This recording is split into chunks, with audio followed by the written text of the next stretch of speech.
Lo que sí deja de disfrutar el trabajador es lo correspondiente a cesta, a ticket alimentación.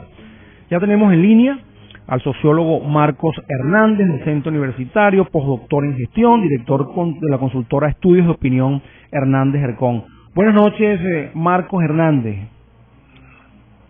¿Aló? Buenas noches, sí, buenas noches Maracay, gracias por la invitación. Un placer, el placer es nuestro. Igual para nosotros, para la gente de Hercón Consultores. Marcos, queríamos conversar algunas cosas con usted brevemente. Tuvimos atropellados con el tiempo producto de la Cadena Nacional de Radio y Televisión. Y resumiendo, queremos consultarle a usted, como especialista en la materia, la opinión del venezolano hoy día. Uno, ¿qué va a pasar?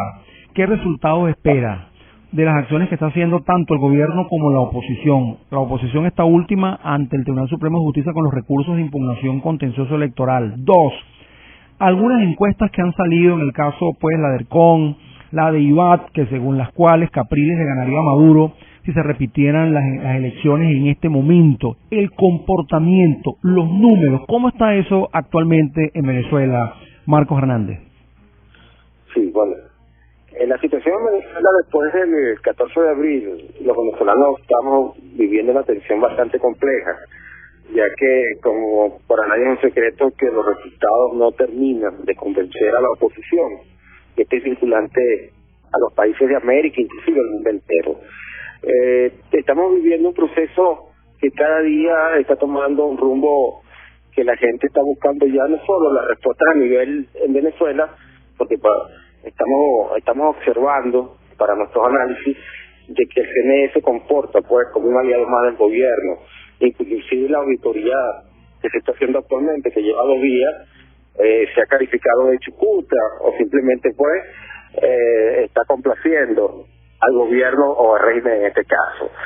Esta situación, por supuesto, que es desafiante para los venezolanos que quieren cuentas claras, que quieren que haya un reconteo, que se haga una auditoría como en el primer momento aceptó el presidente electo Nicolás Maduro en cuanto al reconteo, a la auditoría, inclusive a cualquier proceso de sometimiento para que haya esa claridad del voto, porque Capriles también, por otra parte, se comprometió en defender el voto, no solo de los opositores, inclusive de los chavistas.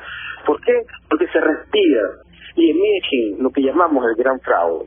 Ese gran fraude lo que trae como consecuencia es potenciar la angustia, nos lleva cada día a un proceso, como dije anteriormente, complejo y una incertidumbre bajo una presión que no se sabe cuál va a ser, digamos, la respuesta de los venezolanos. Por supuesto, Enrique Capriles se ha convertido en el líder de los venezolanos. Capriles es aquel joven que comenzó el 7 de octubre y termina con un liderazgo, consolidar su liderazgo del 14, pero Maduro no es Chávez. Y esto ha traído una serie de contradicciones al momento de entender que se necesita para salir de esta crisis causada por la incertidumbre, por lo cristalino de un CNE, de llevarnos a un camino que los venezolanos, los analistas más agudos, ni siquiera podemos tener o decir futurología sobre el tema, porque de verdad cada día se van descubriendo cosas y se van descubriendo cuestiones que nos hace llegar a una conclusión de que en Venezuela el pasado 14 de abril hubo un gran fraude. Esto, por supuesto, va a potenciar cuando nosotros nos vinculamos a los trabajos de campo, es decir, las encuestas, nos da una imagen, nos da un resultado en que si las elecciones fueran este domingo, y nosotros tenemos un trabajo reciente, que lo estamos relacionando con la realidad del pasado 14 de abril. Por supuesto que la imagen del presidente Nicolás Maduro en estos momentos para nosotros, el caso de Hercón Consultores, no llega al 35%. No llega. ¿Sí? No llega al 35% de la imagen, la buena imagen. Llega, lo tenemos en 34%, 34.4%, porque lo estoy viendo aquí. Y la intención del voto, en estos momentos tenemos a un Maduro con un 34.9%, es decir, un 35% si lo quieren redondear o hacerlo un poco más fácil para entenderlo pedagógicamente. Mientras que tenemos un Capriles consolidado con un 62.8%, es decir, 35 versus 63.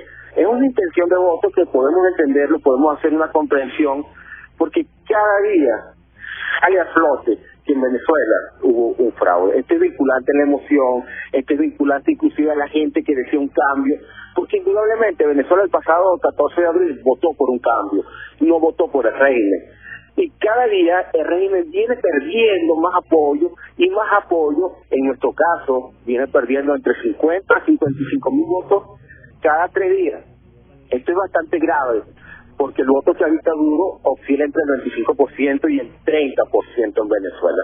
Es decir, esto va a causar una crisis a lo interno, no solo del PSUV, sino en el ejército, en el capital político de los chavistas. El último muestreo, Marco, disculpa que te interrumpa, el último muestreo que han hecho ustedes, especialmente pues tu consultora de estudios de opinión, ERCON, sí, a nivel de chavistas, ese grupo afecto que quedó dolido, romántico, duro con Chávez, ese efecto que muchos atribuyen pues a la conquista de Capriles por los 700 y tantos mil votos más que obtuvo Capriles y menos que no logró obtener Maduro. Según la opinión de tu empresa, ¿a qué crees que se debió eso? Sí, eso fueron aproximadamente 850 mil votos. Es un sector chavista que no es tan ortodoxo, que no es tan, digamos, tan solidario. Es un sector chavista light, es un sector chavista que no se siente comprometido eternamente con un proyecto como el voto duro chavista. Es decir, ellos vieron Maduro una persona que no les generaba la confianza. Ellos vieron Maduro un líder que no podía trascender en el tiempo. Ellos veían en Maduro tal vez una persona que no calzaba los zapatos, digamos, del líder y el discurso inclusive de su máximo líder, en este caso del presidente Chávez, o las debilidades que tenía Maduro, que no estaba formado para asumir en este momento el reto de conducir a un país, es decir, una visión de jefe de Estado. Estos 800.000 chavistas no son comprometidos y vieron en Capriles una oportunidad de cambio, una oportunidad inclusive de que el país se enrumbara por otros caminos. Con la muerte de Chávez, el proceso chavista entra en una decadencia, entra en una reflexión para esta gente que no se siente comprometida. Te estoy diciendo que el chavismo duro está entre un 25 y un 30, y con esta gente nosotros podemos llegar a un 35% si cuando hacemos el análisis integral. Sin embargo, como lo he dicho, ellos no se sienten comprometidos con Maduro, más no así con el presidente Chávez, que era la persona, era el líder, era el hombre que ellos entendían que el discurso podía conectarlos a seguir activando dentro de un proceso. De hecho, muchos trabajos muy serios sobre esta pregunta, y te quiero decir que el chavismo fue una derrota porque Maduro no se conectó con esta parte de los chavistas. Marco, ya para culminar la entrevista, porque el tiempo pues en radio y televisión es criminal, no te preocupes. Es un verdugo. La opinión de la gente, ustedes que perciben a diario por sus trabajos científicos, por sus muestreos, este comportamiento institucional, la Asamblea Nacional, la pelea callejera que sostuvieron allí, ese comportamiento reiterativo, la persecución, ese tipo de conducta institucional que observa el venezolano común, como yo, como tú, como quienes estamos allí, como los oyentes que están en ese momento, ¿cómo incide ese comportamiento institucional de las instituciones del poder público en la conducta del venezolano hacia su expectativa con el gobierno? ¿Cómo crees que influye eso? El venezolano ante todo es una persona de paz, de cordialidad, de diálogo.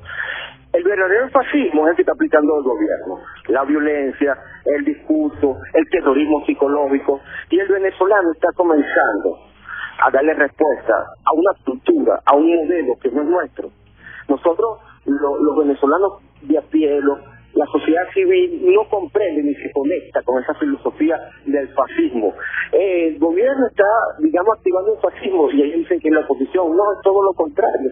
Las prácticas, los discursos son completamente fascistas, los escenarios lo dicen, inclusive lo de la Asamblea Nacional, lo que vemos a diario, la persecución de los empleados públicos.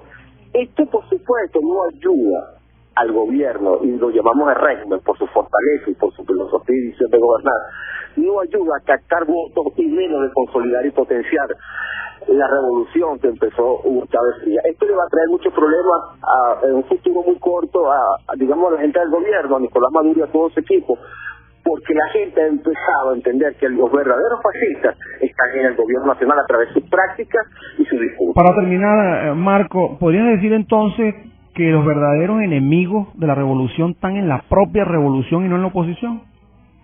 Así es la actitud de un cabello de quitarle voz y voto a una asamblea nacional que fue elegida a través del voto popular. Mira, eso es fascismo. Eso quita, eso desconecta la parte sentimental, la parte emocional, la parte inclusive seria de los ciudadanos. Acuérdate que hay mucha gente que ha comenzado dentro del propio chavismo a tener criterio. El problema es que los venezolanos votamos con la emoción, no con el criterio. Pero todas estas situaciones que han venido siendo muy complejas en el escenario, concretamente de la Asamblea Nacional, están generando un criterio, y por supuesto ese criterio va vinculado a un rechazo, y ese rechazo es entre los propios chavistas, que no de repente no gustan de la manera como está conduciendo el señor Cabello de la Asamblea Nacional, completamente como un fascista. Marco Hernández, eres muy amable, muchísimas gracias por su tiempo, muchísimas gracias por estar allí y atender pues nuestra llamada solo con Taberman de Victoria FM, muy amable. Gracias, que tengas feliz noche. Gracias, amigos. Oían pues ustedes a Marcos Hernández, sociólogo, docente universitario, postdoctor en gestión, director, consultor de estudios de opinión Hernández ERCOM.